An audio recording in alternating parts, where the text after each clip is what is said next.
Hi, boys and girls. It's Ivan time. We're going to read a few chapters today and talk about some of the meanings of the words, make some predictions, and see what we can learn about our characters and how they've developed over time. All right, so here we go. George and Mac are out by the highway. I can see them through one of my windows. They are next to each other on tall wooden ladders, leaning against the billboard that tells the cars to stop and visit the one and only Ivan, mighty Silverback. George has a bucket and a long-handled broom. Mac has pieces of paper. He slaps one against the billboard. What do you think is on the paper? What do you think that they are changing? Billboards today are mostly, and not all, but mostly are done digitally.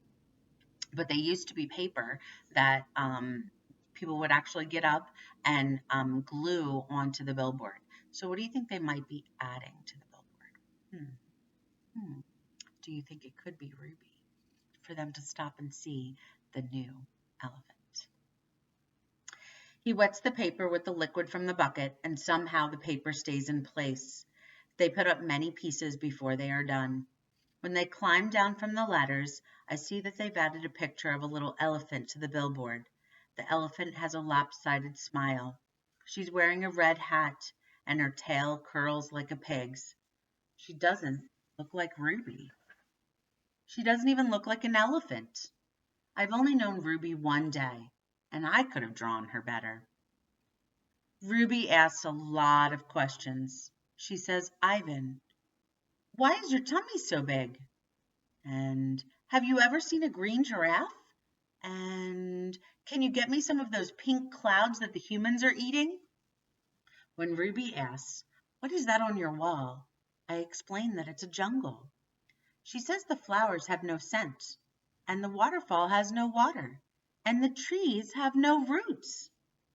I am aware of that, I say. It's art, a picture made with paint. Do you know how to make art? Ruby says. Yes, I do, I say, and I puff up my chest just a little. I've always been an artist. I love drawing. Why do you love it? Ruby asks. I pause. I've never talked to anyone about this before.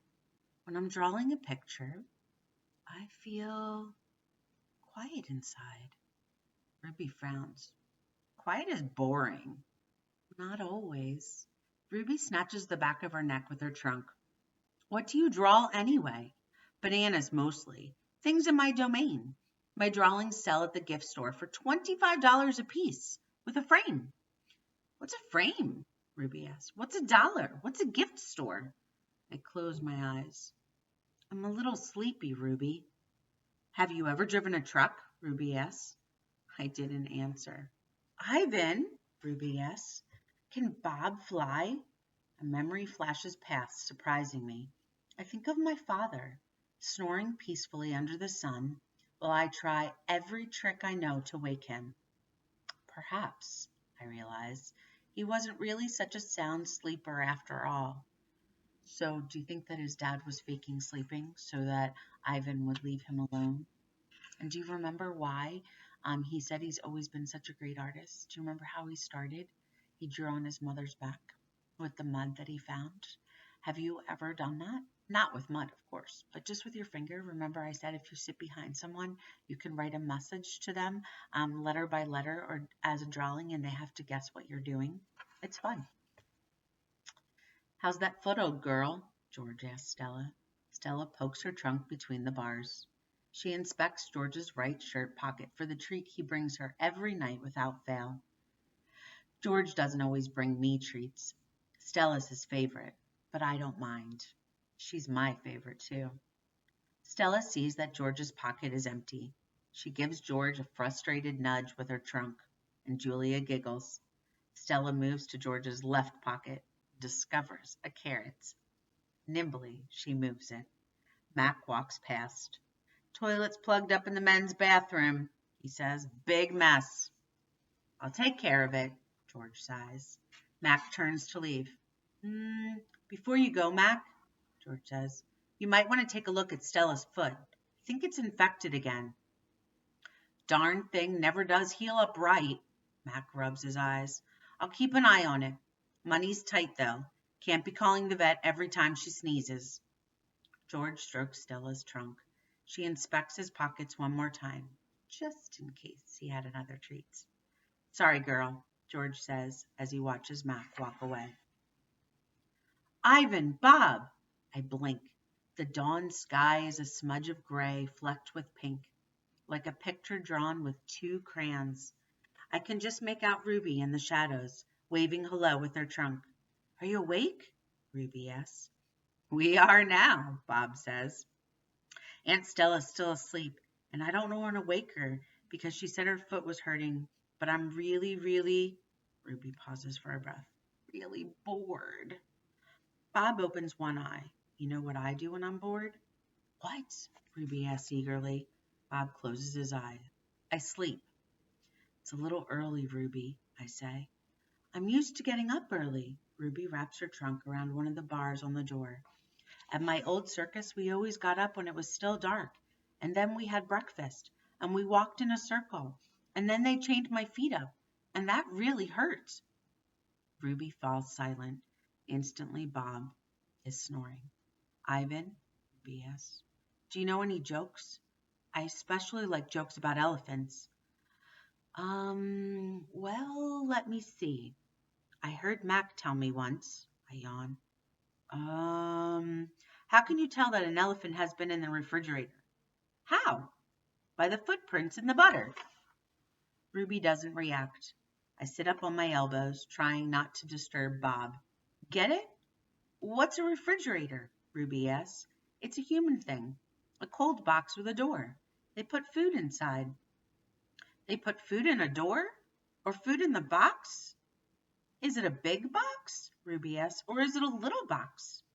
I can see that this is going to take a while, so I sit up all the way. Bob slides off grumbling. I reach for my pencil, the one I snapped in half with my teeth. Here, I say, I'll draw you one. In the dim light, it takes me a minute to find a piece of the paper that Julia gave me. The page is a little damp and had a smear of something orange on it. I think it's from a tangerine. I try my best to make a refrigerator. The broken pencil is not cooperating, but I do what I can.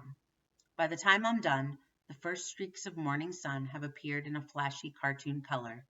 I hold up my picture for Ruby to see. She studies it intently, her head turned so that one black eye is strained on my drawing. Wow, you made that? Is that the thing you were telling me about before, art? Sure is. I can draw all kinds of things. Here's a picture of them together. Great new friendship, huh? Could you draw a banana right now, Ruby asks? Oh, absolutely. I turn the paper over and sketch. Wow, Ruby says again. It looks good enough to eat. She makes a happy, lifting sound. An elephant laughed. It's like the song of a bird I recall from long ago. A tiny yellow bird with a voice like dancing water. A voice like dancing water. Wonder what that means. Wonder what that meant to the author, what it means to Ivan. I love the sound of water. And sometimes I used to love to walk down by the museum and there's the little stream there at the Reading Museum, and I would just sit and listen to it as it bubbled across the little rocks. It's just soothing and quiet to me. So I guess the bird sounds like the beautiful music that water makes to Ivan as well. Strange, I'd forgotten all about that bird. How he'd wake me up every morning at dawn, when I was still curled safely in my mother's nest. It's a good feeling, making Ruby laugh, so I draw another picture, and another, along the edges of the paper. An orange, a candy bar, a carrot. What are you two up to? Stella asks, moaning as she tries to move her sore foot. How are you this morning? I ask. Just feeling my age, Stella says. I'm fine. Ivan is making me pictures, Ruby says, and he told me a joke. I really like Ivan, Aunt Stella. Stella winks at me. Me too, she says. Ivan. Want to hear my favorite joke? Ruby asks.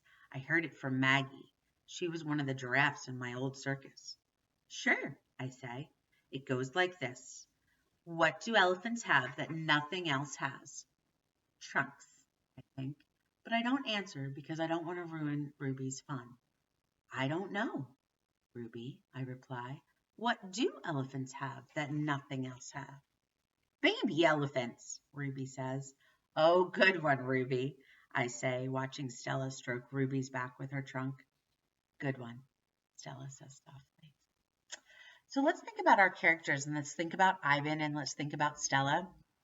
Last week I said you could draw a Venn diagram and compare them.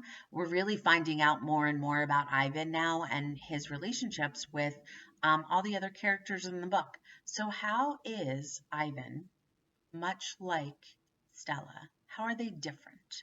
Think about that, and what do you think is going to continue happening with their relationships? All right, boys and girls, until later, have a great start of the day.